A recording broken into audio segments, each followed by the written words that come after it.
Good. Alright, so in today's exciting video, I'm going to talk about what makes a legitimate hit in Wing Chun. A lot of times you see people kind of playing tag a little bit, and there's really 5 basic elements, or principles as we like to call it, that go into what making a legitimate hit. So, I'm going to use Robert here. I'm going to explain what, in my opinion, what makes a legitimate hit. Now, the first thing you need ultimately is what we call structure. Everybody defines structure differently, but how I define structure in a basic way is the ability to use your arms, your body, and your legs together in unison. So, assuming that you're able to do that, let's move on to the next principle. The next principle is positioning. Now, basic positioning means that you want to have your arm in what we call the V-shaped position when you hit. I never want to come in and outstretch here, because in reality speaking, you can practice different things when you're doing chi sao. Ultimately, you have to know what you're practicing. Hopefully you do. Not everybody does. But ultimately, you want to be able to practice and be able to have your hand in a bent position. And that way you'll be able to best have your body support it. That's why every position that we do, you want to be able to have your body support it. That's what a lot of Wing Chun is teaching you. So, the next principle I want to talk about is distance. Now, ultimately, when you hit somebody, again, I want to be able to maintain this V shape in my arm.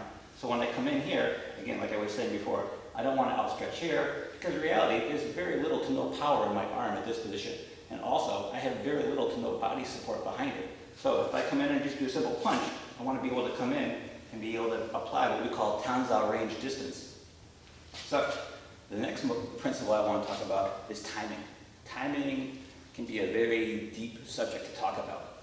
But how we define timing in Wing Chun is not how fast you move A to B, but knowing when to move A to B. If I'm chi sao with Robert, and we're here, and I feel his Tanzao engaged properly, and he has the proper intercepting line, that's not the time for me to hit. I want to be able to hit when the door is open. So as we come in and we roll, we roll, we roll, I don't feel the hit, then I don't take the shot. We roll, roll, I feel the hit, then I can take the shot. It's no problem. So, the final principle I want to talk about is the idea of power. Now, a lot of times when people talk about Wing Chun, there's a big misperception of what power is. Yeah, power is being able to obviously use your body in a relaxed position. But how do you actually do that? So when you're here, you want to be able to, in Wing Chun, be able to practice and think about this for a second. If I throw a ball, right, I don't want to just throw a ball lightly. I want to be able to learn to, through proper mechanics, be able to throw the ball with more and more power. So, if I only throw a ball lightly at somebody here, I'll never really learn how to throw the ball hard with full power. So what do I mean by that? If I'm chi sao with Robert, and I'm here, and I try to tag him here, and he's trying to tag me, and we're going back and forth, well, in the reality of the situation, there's a decent chance you're going to fall back and be like, oh, here comes the real situation here. Oh, I'm just going to come in here and just tag and tag and tag him. And won't really know how to release that power. So when you come in and hit somebody in Wing Chun, I never want to come in and be like, oh, look, I tagged him here, or, oh, I tagged him here, or, I laughed out here, I tagged him here, I tagged him here. When you train in Wing Chun, you want to learn to be able to explode the power, but be able to stop just short. So that means I'm able to throw the ball 100%, but I have full control over it. So that when the God forbid situation happens, I know how to train, go 100%, and be able to feel the power and the structure behind it. So if I'm here fighting, yeah, I know how to come in here, be able to come in and put all the power into it, but be able to stop short without injuring my opponent. So that's why a legitimate hit in Wing Chun, remember, you've got to use those 5 basic principles. 1, use the structure. Arm, body, legs working together.